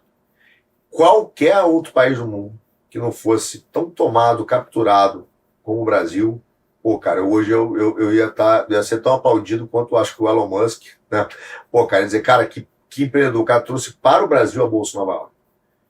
E aqui, o Gabas, com essa visão pequena dele, né, e distorcida com outros fins, cara, começou a falar, cara, preciso derrubar esse cara. E aí eles começam, então, a usar toda essa estratégia que eu te falei, desse lado, para dizer que a ATG não existia, que ele dava os dados, né, do Postales como sócio oculto, ele que dava esses dados, porque eles tinham o Correio, né, e o Correio está relacionado com Postales, eles tinham o Correio e o Correio nomeava parte dos diretores. Então ele ia lá e ficava soltando essas notinhas para a imprensa, batendo na gente, e gerou uma investigação no Ministério Público. Até aí eu comecei duas frentes aqui de briga. Uma aqui com uma parte da tesoura e outra com essa parte da tesoura, só que ainda não existia aquele parafuso que pega as duas para o cara poder cortar. O parafuso estava solto. E eu fui brigando. O Ministério Público abriu uma investigação em 2014, cara, me chamaram, criaram a CPI dos fundos de pensão, porque também o PT, de fato, aparelhou o fundo de pensão, roubou. E é interessante que eu vendo aqui, tipo, historicamente, aquela briga ali, na verdade, não era para resolver, não digo no Postales, nem comigo, digo nos outros fundos, né? Petros e tal. Não era para resolver parar a roubalheira, era para a roubalheira continuar com o Gabas. Então o Gabas, cara, utilizou, por exemplo, no Petros, né? Na Petros, tem lá, tirou o cara que era do outro grupo do PT, botou um cara dele ligado à Previc, e fez uma intervenção, usou o modelo estatal para intervir no fundo, que é o mesmo modelo que vão usar com a gente, para tirar os diretores e escolher os investimentos. Cara, e isso é muito interessante, porque para o público comum, quando a Previc faz isso, você aplaude, você fala, o cara está usando, quer dizer, o Estado está funcionando, o Estado está sendo utilizado para combater o mal, mas na verdade o Estado não está sendo combatido o mal, você está sendo enganado. Ali está sendo usado o Estado para tirar quem ele não quer, para ele poder levar dinheiro, ganhar dinheiro com isso. E aí é tudo bem, cara, eu tô nessa briga aqui com os dois, na pancadaria. A MP começou uma investigação, ficou um tempão, cara, investigando. O procurador mesmo disse, cara, não tem nada aqui, eu não vou conseguir achar nada em você. Fez um processo gigante, fez um inquérito gigante de muito mais de... Cara, hoje deve ter muito mais de 15, 20 mil páginas, tá? Mas muito mais mesmo. Não dá para ler, mas você produzir 20 mil páginas de inquérito.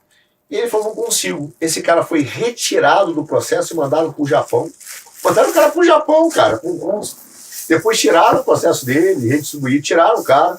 Aí caiu uma nova, criaram a força-tarefa do Postales, caiu uma turma lá ligada aí ao PT. Aí, cara, o que acontece? Eu tô nessa briga em duas frentes. Até aí, irmão, tá tudo bem. A gente tá brigando aqui com a Bolsa, no CAD e ganhando. E aqui eu tô brigando com a turma do Gabas, segurando a Previc. Denunciei o Gabas. O Gabas, e eu digo isso várias vezes, o Gabas me chamou numa reunião em Brasília, que eu fui, né? Primeiramente ele marcou no Ministério, depois ele cancelou, marcou dentro do Restaurante Natural em Brasília, no mês de julho de 2015, cara. Nesse dia, ele virou e pediu, cara, tipo, ele falou abertamente, estava ele e outro cara, que o advogado iria nos procurar para resolver os problemas da Previc. Naquela época, eu esqueci o nome agora do presidente, inclusive o presidente estava viajando, estava voltando para Brasília, ele falou, o cara te encontra, vamos marcar uma reunião, você pode falar o que você quiser, mostrar que a sua empresa é séria, que o investimento é bom.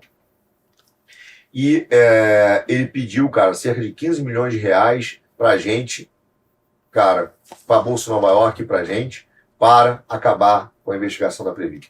E eu disse para ele, não tem como, eu não vou levar essa proposta para a Bolsa de Nova York, eu não vou fazer, isso é impossível para a gente.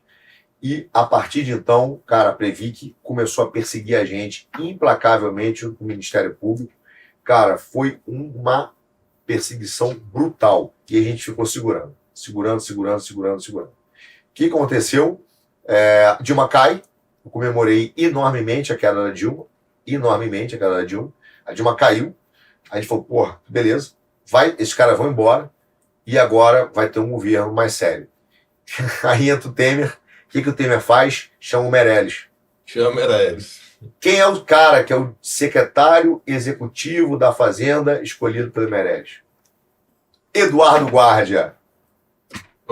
Cara que estava brigando lá atrás na Bolsa. Ele sai de diretor financeiro da Bolsa e vira secretário executivo da Fazenda.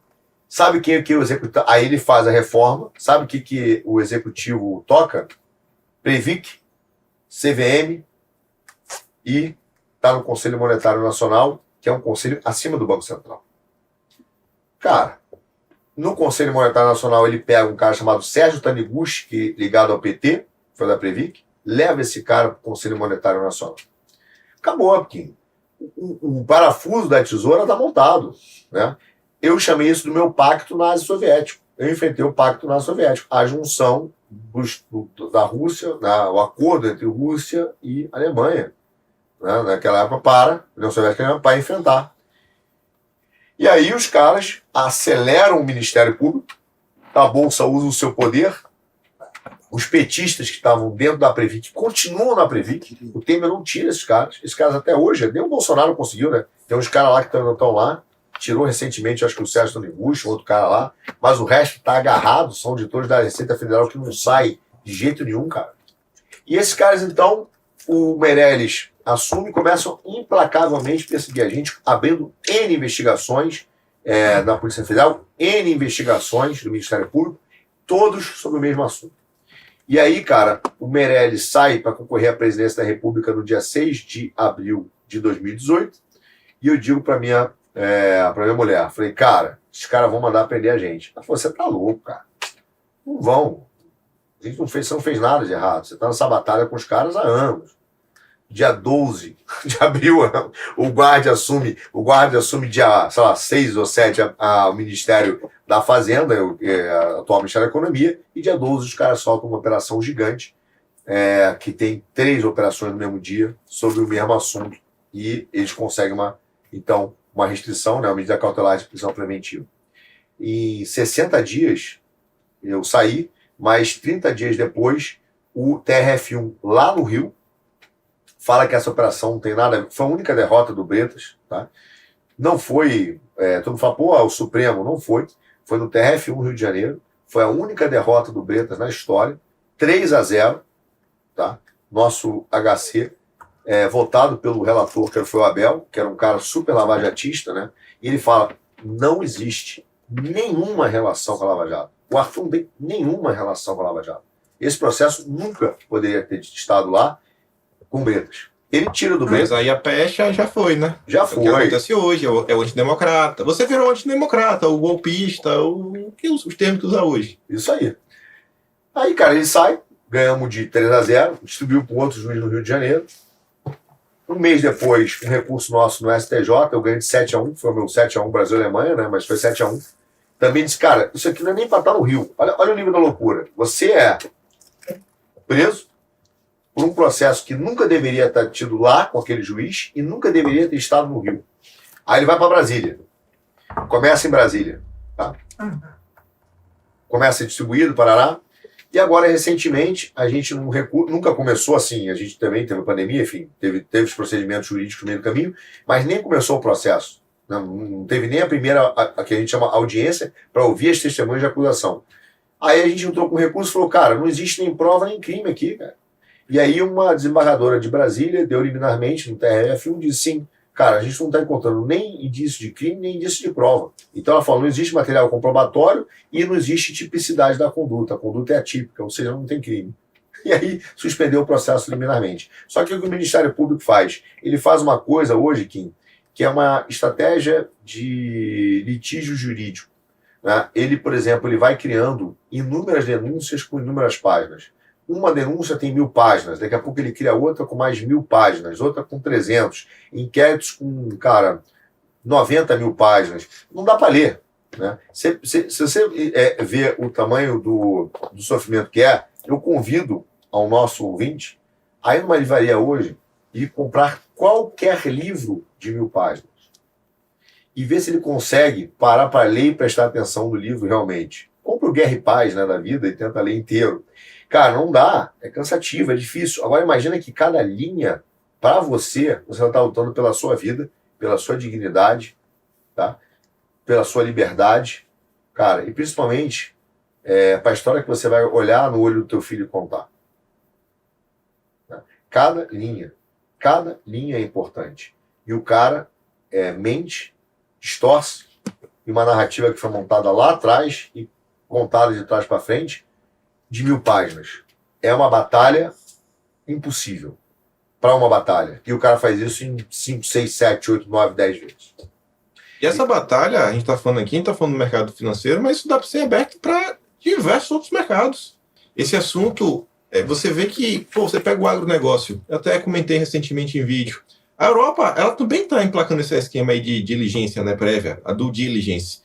E aí ele começa a falar, você vai poder vender que cumpriu uma série de regras, e são várias regras extremamente complicadas, que inclusive versam sobre a possibilidade do Brasil ser soberano, porque eles falam o seguinte, não vai poder vender quem for de terra desmatada. Mas não é o desmatamento ilegal. Assim, até dou exemplo, você pega lá na Amazônia, onde você só pode usar 20% da terra. Ainda que você use apenas 5% da terra, talvez você seja o cara que desmata. Porque, segundo eles, você só pode produzir em determinadas regiões, né, em região de floresta, etc., se aquela terra ela já for produtiva antes de 31 de dezembro de 2019. Ou seja, se você comprou um lote todo legalizado, tudo bonitinho, onde você só usa 5%, mas você comprou esse lote em 2022, o que você produziu ali, você não pode exportar para a Europa mais. Porque é desmatamento. Mesmo tendo tudo dentro das regras, as regras mais rígidas do planeta do Código Ambiental, que estão no Brasil. Cara, é isso aí, Kim. Olha só, a tamanho da maluquice é tão grande que você tem um controle do Estado pelas forças econômicas. Então, assim, você tem a força econômica controlando a força política. Isso significa que, em vários mercados, não só só no meu, você tem uma turma que, controlando a força política, usa o Estado e a legislação para favorecer esse grupo econômico, você não consegue mais, cara, produzir. Né? A coisa é tão grave, no meu caso, se você pensar, mas eu vou expandir para vários, você sabe o que acontece hoje? A empresa está sendo vendida por um valor muito mais baixo. Né? Ela está sendo vendida por um valor menor. Claro que o Estado é responsável por essa diferença, porque o cara criou um evento reputacional, o cara criou um evento, né, de desvalorização. Agora, sabe que uma das empresas que está assessorando isso? Adivinha? Álvares de Marçal. Olha que coincidência. A auditoria é feita pela Álvares de Marçal. Quem está comprando um fundo, provavelmente, né, dizem, um fundo aí. Agora, será que esse fundo é do Armínio Fraga? Será que ele ligou para o Postales para ter acesso? Será que esse fundo é um fundo de investimento real ou pode ser um fundo de um país? Quem que está por trás dessa aquisição? Então a gente tem que saber quem são esses caras. A história tem que ser contada, porque o que você tem é o uso do Estado para tirar e fazer você ter um negócio importante, perder valor, tirar você do mercado, vem o cara que já manda no sistema econômico, utilizando o Estado e o poder político, e compra esse ativo mais barato, né? E te taxa de ladrão, etc, etc, etc. Te dá um rótulo. Agora você fala, cara, tá bom, por que não investigaram a denúncia que nós fizemos pro Gabas na época? Por que não fizeram? Por que não investigaram? Como é que você que traz a Bolsa de Nova York, cara, né, é taxado de A, B, C ou D?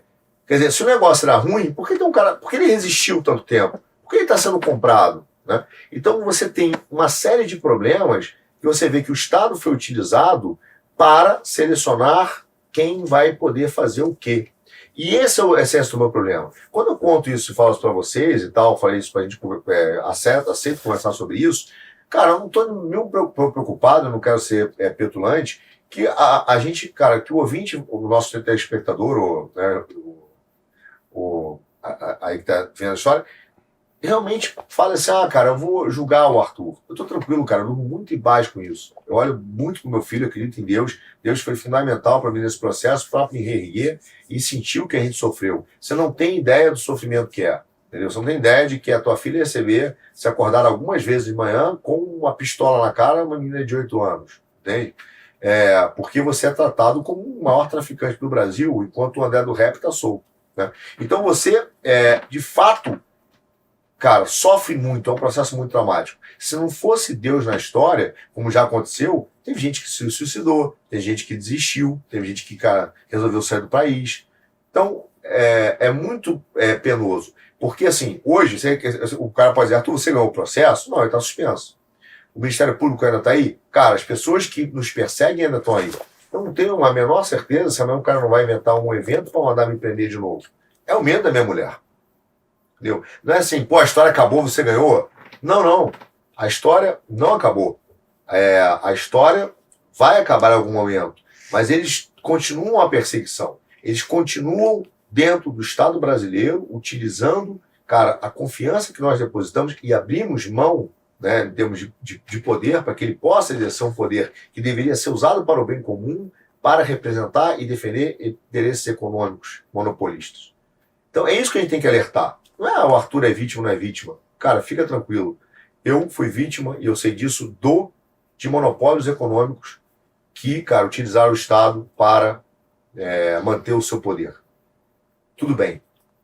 Agora, o nosso telespectador, o brasileiro comum, ele está sendo vítima de que o Estado brasileiro foi capturado por esse monopólio e mais, o Estado, em alguns, não estou dizendo o órgão como um todo, obviamente não é a instituição do Ministério Público, mas são pedaços do Estado brasileiro. Alguns procuradores, a Previc, um pouco da CVM, então, um pouco do Banco Central, são utilizados para atuar contra o cidadão, contra o país, defender interesses externos. Isso acontece no agro, isso acontece na pauta ambiental, isso acontece no ESG, isso acontece no compliance, isso acontece em várias frentes brasileiras, que o nosso Estado foi capturado e ele trabalha contra o cidadão e contra o Brasil. E aí, para melhorar, porque solução é muito complicado, para melhorar essa situação toda, por onde passa isso tudo? Quem passa pelo legislativo, não é só pelo legislativo, passa a ter coragem de gente, cara, que resolva primeiro falar a verdade para as pessoas, falar o que acontece, e ter coragem do legislativo, começar a fazer legislação, cara, que liberte o Brasil dessa possibilidade de captura, né? Dessa possibilidade. Nós não vamos conseguir resolver tudo. Esses caras estão muito entranhados no Estado. Dizer que você vai resolver o problema dos Soros no Brasil é uma mentira. Ele está entranhado, cara. Ele tem um exército de grana, ele tem um montão de grana, ele tem advogados competentes, ele tem deputados que estão no bolso dele. Estão lá. Mas se a gente começar a botar o nosso representante lá, cara, pessoas que aceitem serem, sabe, pensar num projeto maior de Brasil, enfim, eu acho que a gente começa a mudar de fato. O legislativo é chave, entendeu? E o cara vai ter que ser um pouco mártir nisso. Aceitar ser perseguido, aceitar enfrentar isso, sabe? Aceitar, talvez, tomar um tiro e aceitar até mesmo morrer politicamente, né? O Churchill falava essa frase, apesar de eu achar ele um satanista, mas ele dizia o seguinte, pô, na política é pior do que na vida real, porque na vida você morre uma única vez, né? Na política você morre várias vezes. Enfim, então tem que ter essa coragem no legislativo e começar a mexer com isso com competência. Para ter coragem de guiar o Brasil, cara. Porque eu não quero, pelo menos, que meu filho e meu neto vivam num sistema de captura como nós vemos hoje. E é isso. Eu acho que o principal motivo desse papo foi tentar trazer esses pontos. Eu acho que são coisas extremamente relevantes.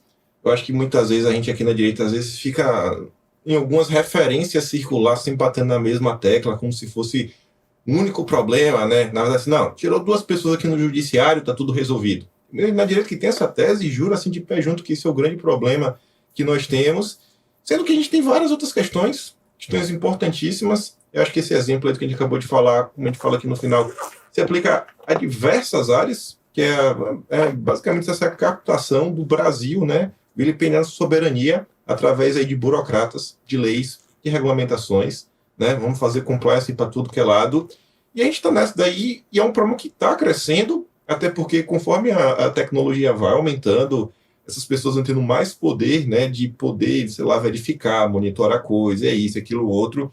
E parece que a cada dia que passa são mais regulamentações, mais regras, mais controle, e só vai ficando pior. Eu acho que realmente a gente precisa começar a discutir isso daí. Mostrar assim, olha a importância, a gente fala isso direto também, da escolha de bons representantes. Bolsonaro, assim, é essencial, é o nosso ponto 1. Mas Bolsonaro sozinho ele não vai resolver isso. Ele precisa de pessoas lá para ajudá-lo. Não pode ser mais só aquele cara, o lacrador que está lá, que ele recorta vídeo, né, de alguém que deu uma mitada. A galera comentando sobre, Amanda Klein passou vergonha. Meu Deus, cara, tu é deputado, tu tem o poder da caneta, tu tá aí falando que a Amanda Klein tá passando vergonha. Pô, parabéns, bicho, você realmente tá num caminho sensacional. E é isso. Acho que vocês devem ter, sei lá, aprendido um pouquinho, né, nesse papo aí. Agradecer ao Arthur poder compartilhar essa história. E até qualquer dia. Kim, eu queria fazer um ponto do Bolsonaro, posso? Lógico. Cara, o que acontece é o seguinte, eu vejo na direita hoje, com todo respeito ao esforço que muita gente faz, cara, uma ingenuidade que é perigosa. Porque, veja o que aconteceu com o Bolsonaro na vida real. A gente está fazendo uma batalha que, às vezes, eu penso que a direita trabalha com 3 pilares. Um lado de tentar defender uma pureza moral, uma briga intelectual, como se nós fôssemos ganhar uma briga, fosse uma guerra meramente de ideias intelectual, discutidas numa academia, e uma guerra de marketing. E eu quero dizer, a mensagem que eu queria dividir com você, cara, e que eu admiro, e eu falei isso recentemente no programa do Kim daqui, eu admiro cada vez mais o Bolsonaro. Por quê? Ele não sofreu uma brincadeira de uma guerra política ou de marketing ou intelectual. Ele sofreu uma guerra real. Perdão. Ele quase foi assassinado. Ele levou uma facada. Entendeu? Pais, né, um pai quase ficou longe dos seus filhos. Aí agora, no meio do mandato, você vê um Diogo Mainardi, durante muito tempo, assim, Bolsonaro tem que ser preso. Só tem que ser preso. Cara, ele tem alguns processos abertos, né? E ele é ameaçado disso. Então, quando ele vai num podcast, como eu vi ele recentemente, falar, cara, se eu sair daqui, talvez eu seja preso. Ele está numa guerra real. No meu universo, que é muito diferente do presidente, eu sei da minha dimensão, é muito inferior, mas eu passei por isso. E eu sei que a guerra é real. Não é uma guerra de mídia, de quem faz o YouTube mais engraçado, quem é o mais inteligente. Perdão, pessoas morrem na guerra. Na guerra real, pessoas morrem. Na guerra política que a gente está vendo, pessoas morrem politicamente. A gente pode ter, sim, operações que vão contra a família do presidente, vão contra o presidente no futuro. A gente tem que sentir que não é uma oportunidade de midiática para você crescer e explorar politicamente as coisas. É uma guerra real, cara. É uma guerra real, séria, sobre poder e futuro de uma nação. A gente precisa entender isso. Então, entender que o presidente está, de fato, em risco por quem tem a caneta e tem os meios de ação no Brasil. Quando, um exemplo, Armínio Fraga apoia o Freixo e apoia deputados da esquerda, como ele declarou apoio em vídeo e financeiro, né, e faz doações, você está numa guerra real. Você não está numa guerra ideológica, entendeu? Você não está vendendo um curso na internet. O cara está dando dinheiro, está dando uma missão para o cara trabalhar, entendeu? Quando ele vai lá e apoia o Freixo, que está lá no PSB da Tabata, do Márcio França São Paulo, ele não está apoiando só o Freixo, ele está dando força para que essa turma tente tomar o meio executivo no Rio de Janeiro, o meio aqui em São Paulo, que o Márcio seja senador da República. A gente está numa guerra real, pessoas vão sofrer com isso. Então a gente tem que entender que a nossa discussão não é meramente de internet, não é meramente de marketing, não é meramente uma batalha intelectual. Nós temos que saber o que a gente está enfrentando. E ter a coragem, cara, de ir lá. Não é só escolher bons representantes. É caras que estão dispostos a enfrentar um sistema por causa de uma causa chamada Brasil. Esse é o ponto central dessa conversa. Acho que é esse o ponto que a gente tem que alertar para o nosso pessoal. O presidente, antes de assumir, cara, antes de ganhar a eleição, levou uma facada que ele carrega até hoje. O senhor de 67 anos, né, na época tinha 64, 63, levou uma facada, não foi de um maluco. Não foi de um maluco. A gente tem que entender o sistema que estamos enfrentando. Precisamos de gente que já enfrentou o sistema, cara. Tenha coragem de enfrentar o sistema novamente. Porque eu digo para você, quando a giripoca pia, a gente viu isso na direita, com busca-apreensão, com desmonetização de canal, etc. A pressão é grande, a pressão é gigante. O cara, muitos se apertaram, muitos desistiram, muitos choraram.